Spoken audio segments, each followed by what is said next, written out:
नमस्कार भक्तों, आज की कथा बहुत ही विशेष है, इसलिए अनुरोध है इसे शुरू से अंत तक बहुत ध्यान से पूरी सुने, क्योंकि इसमें जीवन की एक बहुत ही सच्चाई छुपी हुई है जो आपके लिए बड़ी लाभदायक होगी। ब्रह्मलोक में ब्रह्मा जी बैठे हैं, बहुत चिंतित हैं। उन्हें एक समस्या का हल नहीं मिल रहा है। मदद के लिए बहुत सारे भगवान भी बुलाए हैं, लेकिन कोई भी हल नहीं बता पा रहा है। उसी समय नारद जी आते हैं। ब्रह्मा जी कहते हैं, नारद आओ, हमेशा की तरह लेट लतीफ। नारद जी कहते हैं, प्रभु आपकी सेवा में पूरे ब्रह्मांड की सेवा करता हूँ,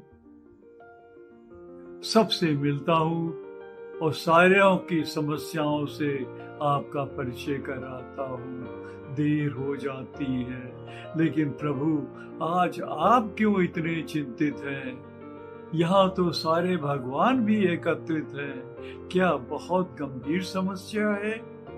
ब्रह्मा जी कहते हैं, हाँ नारद, बहुत गंभीर समस्या है। मैंने इतने सुंदर ब्रह्मांड की रचना की, इसमें चांद भी है, सूरज भी है, तारे भी हैं, आकाश भी है, धरती भी है, बहुत सारे पेड़ पौधे, हरियाली, पानी, पहाड़, सब कुछ है। लेकिन फिर भी ऐसा लगता है कि इसमें बहुत कोई ना कोई समस्या है, कोई ना कोई कमी है। वो कमी नजर नहीं आ रही। नारद, क्या तुम मदद कर सकते हो? नारद जी कहते हैं, हाँ प्रभु, मैंने भी महसूस किया कि ब्रह्मांड तो बहुत सुंदर है, लेकिन इसमें रफ्तार नहीं है, तेजी नहीं है, एक ठहराव है। ब्रह्मा जी ने कहा, तो इस समस्या क्या कोई हल भी बता सकते हो? नारद जी ने कहा, हाँ बता सकता हूँ। आप एक कार का निर्माण करिए ताकि रफ्तार मिले, तेजी मिले। ब्रह्मा जी हंसने लगे, क्या बेवकूफों वाली बात करते हो? क्या ये कार इतनी गंभीर समस्या का हल है? नारद जी बोले, हाँ प्रभु है। एक बार मेरे कहने से कार का निर्माण तो करें। ब्रह्मा जी ने नारद जी की बात मानकर एक कार का निर्माण किया, उसकी बॉडी भी बनाई, इंजन भी बनाया। ब्रह्मा जी ने कहा, ये चलेगी कैसे? नारद जी बोले, प्रभु इसमें पहिए लगाने पड़ेंगे। सबसे पहले उन्होंने एक पहिया लगाया। कहा, अरे एक पहिया तो चल ही नहीं रहा। नारद जी बोले, इसके बगल में एक पहिया और चाहिए।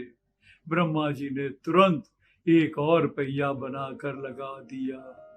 लेकिन फिर भी दो पहियों से कार कैसे चले? नारद जी ने कहा, प्रभु कृपा करे थोड़ी सी और पीछे भी दो पहिए लगवा दें। ब्रह्मा जी ने नारद जी का कहना मानते हुए पीछे भी दो पहिए लगा दिए। चार पहिए लग गए, रफ्तार आ गई, कार तेजी से दौड़ने लगी। फिर नारद जी ने कहा, प्रभु एक समस्या और है। जब ये चारों पहिए आपस में समन्वय से काम ना करें, कोई कमजोर हो जाए तो फिर गाड़ी रुक जाएगी। इसका हल निकालना चाहिए। नारद जी के कहने के मुताबिक ब्रह्मा जी ने एक पहिया और बना दिया और पूछा कि भाई इस पहिए को कहाँ फिट करूं? नारद जी बोले कि डिक्की के अंदर इस पहिए को रख दीजिए, नट बोल्ट से टाइट कर दीजिए, ताकि कार की जो गति है उसमें ये पहिया विघ्न ना पहुंचा पाए और जब जरूरत हो सेवा के लिए तत्पर हो जाए। ब्रह्मा जी ने कहना मानकर एक और पहिया बनाकर स्टेपनी के रूप में डिक्की के अंदर नट बोल्ट से टाइट करवा दिया।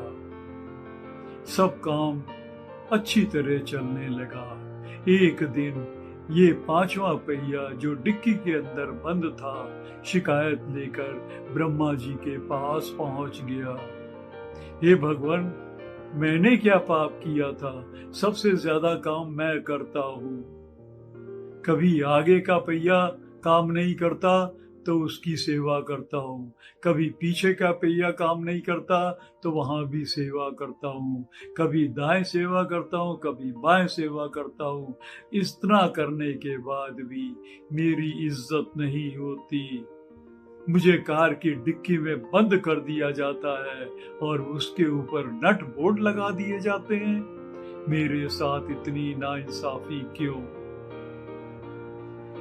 ब्रह्मा जी कहते हैं कि बेटे, ये सब काल चक्र की बात है।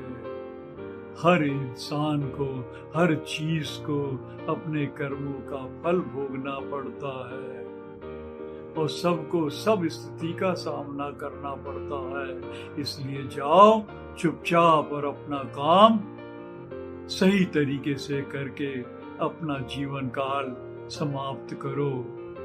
मरता क्या ना करता। बेचारा जो शिकायत लेके गया था वापिस आया और कार में डिक्की में फिर से बैठ गया और नट बोल्ट द्वारा टाइट कर दिया गया। काल चक्र चलता रहा, वक्त बीतता रहा। प्रभु ने ऐसा सिस्टम बना दिया कि विविधता लाने के लिए ब्रह्मांड में नई नई कारें बनती रहे, नए नए पहिए लगते रहे और कारें भी अलग अलग स्पीड की, अलग अलग रंग की बनती रहे। अब तो ब्रह्मांड में मजा ही आने लगा, लेकिन वक्त के आगे किसी का जोर नहीं चलता। एक वक्त आया कि चारों पहिए कमजोर हो गए। पीछे के दोनों पहिए उन्होंने उस कार को छोड़ के कोई दूसरी कार में चले गए। आगे के दो पहिए सोचने लगे कि अब कैसे कार तो चला नहीं पाएंगे। वो भी काफी पुराने हो गए थे, उनको भी बदलने की जरूरत थी। ब्रह्मा जी ने इस स्थिति को देखकर कार में 4 नए सुंदर बड़े अच्छे पहिए लगा दिए। लेकिन आगे के 2 पहिए कुछ काम के लायक थे, इसलिए उन दोनों पहियों को पीछे डिक्की में रख दिया गया, एक के ऊपर एक। जो पहले 5वां पहिया था वो काफी पुराना और बेकार हो गया था, इसलिए उसे कबाड़ी के पास ले जाके अंतिम संस्कार कर दिया गया। कोई अपने अच्छे मन से संस्कार भी करने को तैयार नहीं था, लेकिन जो प्रभु का आदेश था वो करना तो था। उसका अंतिम संस्कार कर दिया गया और आगे के 2 पहिए पीछे डिक्की में लग गए। एक बार यही दोनों पहिए फिर से ब्रह्मा जी के पास गए। बोले, प्रभु ये क्या है? हम तो इस कार को चला रहे थे, कार को डायरेक्शन दे रहे थे, आगे हम ही दोनों तेजी से चलते थे, पीछे वाले पहिए हमें फॉलो करते थे, आज हमें ही डिक्की के अंदर बंद कर दिया गया। ब्रह्मा जी ने कहा, यही विधि का विधान है। सबको एक ना एक दिन स्टेपनी तो बनना ही पड़ता है। और देखिए विधि का विधान, दोनों पहिए भी एक साथ स्टेपनी के रूप में काम नहीं किए। एक पहिया बहुत बेकार हो गया तो उसका भी अंतिम संस्कार कर दिया गया और एक पहिया अकेले अपने जीवन काल को पूरा करने लगा।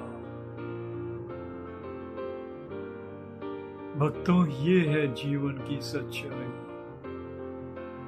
ब्रह्मांड को सुंदर बनाने के लिए एडम आए, उसके साथ ईव का भी जन्म किया, उसके बाद बच्चे भी आए, जिंदगी आगे बढ़ने लगी।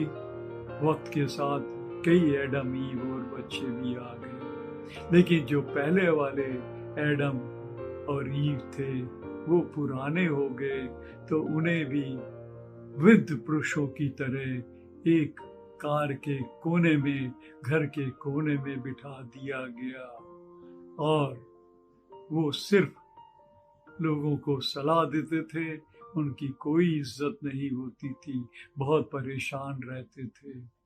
तो बच्चों याद रखिएगा कि आज जो वृद्ध माता पिता डिक्की के अंदर, घर के अंदर एक कोने में बैठे हुए हैं, कल आप भी जब बूढ़े हो जाएंगे तो आप भी वृद्ध पुरुष कहलाएंगे और आपको भी घर के एक कोने में बिठा दिया जाएगा। इसलिए अपने वृद्ध माता पिता की उसी तरह इज्जत करिए जैसी इज्जत आप स्वयं वृद्ध होने पर अपने बच्चों से उम्मीद लगाएंगे। Thank you.